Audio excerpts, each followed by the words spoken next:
Welcome to the second part of our consideration of the various groups that existed in Judaism in late Second Temple Judaism.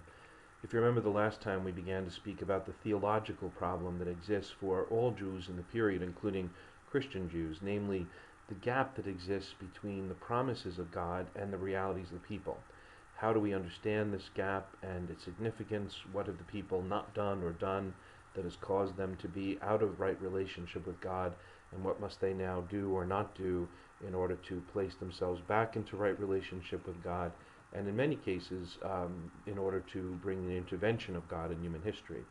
So let's take a look now a little bit at the perspectives of various groups that existed.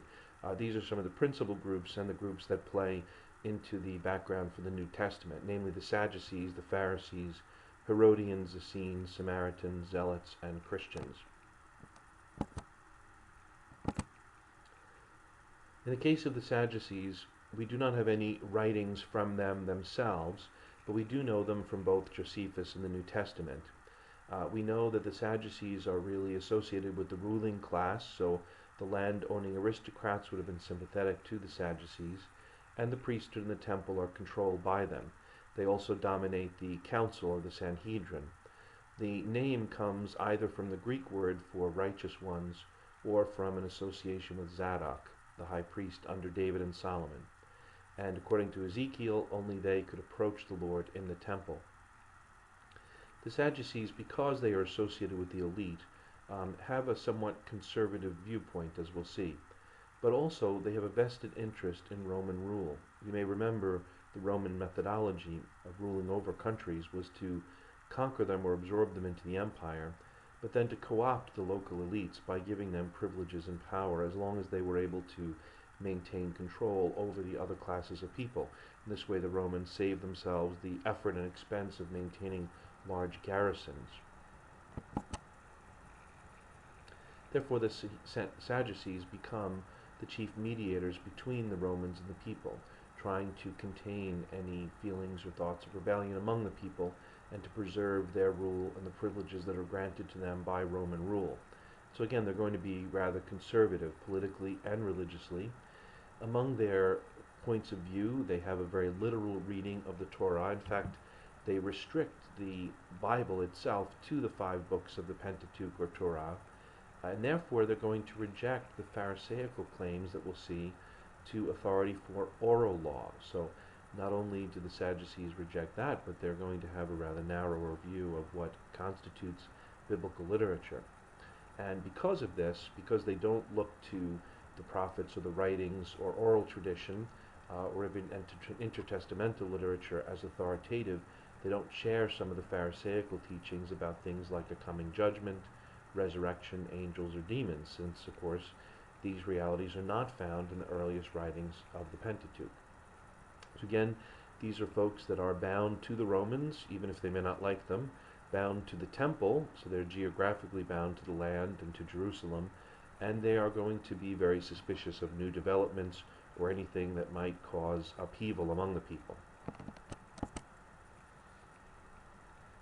The Pharisees are quite distinctive from the Sadducees, and after the fall of Jerusalem, they are going to become the dominant group in Judaism, largely because the Sadducees will be destroyed with the destruction of the city and the land, again because of their close association to those realities, and because under the Romans, if you are the elite to keep control over the people and you fail, then you pay the ultimate price. The Pharisees, after the fall of Jerusalem, are going to really evolve into a new group that we'll be talking about later in the semester, Rabbinical Judaism. And in 90 AD, it seems, Christians begin to be expelled from synagogues and condemned. And this suggests that perhaps some of the animosity we see in the New Testament between Jesus and the Pharisees may be intensified by this later conflict that exists between these two branches of Judaism, each laying claim to legitimacy. The Pharisees are completely devoted to the Mosaic law and applying that law to daily life. In fact, they take the priestly code found in Leviticus and apply it to all of the people, not just the priests. Their goal is to make a holy people, a priestly people.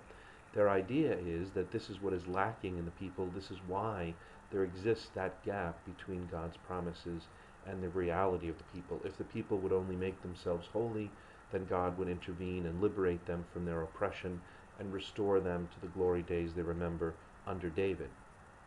The name Pharisees may come from a variety of places. It may be a word associated with the idea of separateness, going back to the time of the Maccabean revolt. The Pharisees accept not only the written Torah, but they assert that the parallel oral law also has authority. So they trace this back to the time of Moses and his meeting with the elders in the tent, the 72 elders, and suggest that the oral instructions given there constitute the same oral law that has been passed down to the rabbis in late Second Temple Judaism. So they give it the same authority they give to the written Mosaic law. It will be from that oral tradition that post-destruction of the temple, in about 200 AD, you have a written version of that oral law known as the Mishnah.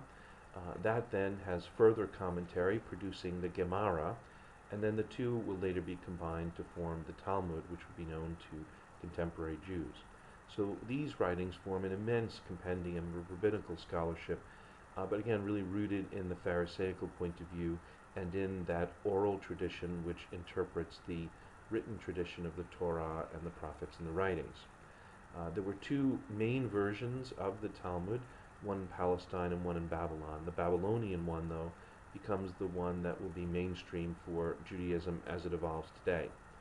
Rabbinical Judaism, which we've already referred to, never considered itself Pharisaical, but in fact uses some of the same insights. So it is, in a sense, a descendant of the Pharisaical point of view.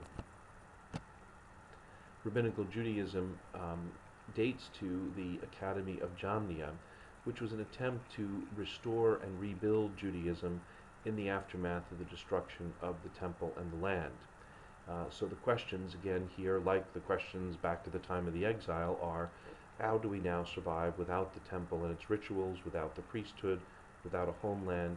And so there's an attempt to really create a new identity for Judaism. And of course, part of what you do when you define yourself is define who you're not, hence the conflict with groups like the Christians. Rabbinical Judaism will also establish a canon of Jewish scripture.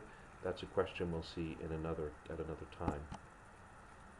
In Jesus' day, we also have people who are referred to in the Gospel as Herodians.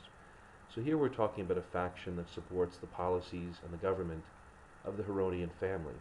And we want to keep in mind that that Herod was viewed as an illegitimate ruler by much of the people of Israel, of Judah. His family was originally Idumean, and they achieved the throne by violence and by plot. And so they were viewed as really false Jews and false rulers, hated by the people. But in the case of the Gospels, we find the Herodians, especially with regard to, or associated with, Herod Antipas, who rules over Galilee and Perea during the lifetimes of John the Baptist and of Jesus. He's mentioned only twice in Mark and once in Matthew. He doesn't appear in Luke, John, or the rest of the New Testament. In Mark, the Herodians, a party, conspire with the Pharisees to kill Jesus, and so they are associated here with Jesus' enemies. And this does make a certain degree of political sense, since Jesus might have been seen as a threat to this family, which has a lack of claim on the throne. In Mark and Matthew, they also join Pharisees in trying to trap Jesus with questions about paying taxes to Caesar. So trying to suggest in some way that Jesus is a threat to Roman rule, in the hopes, I guess, that the Romans would get rid of him.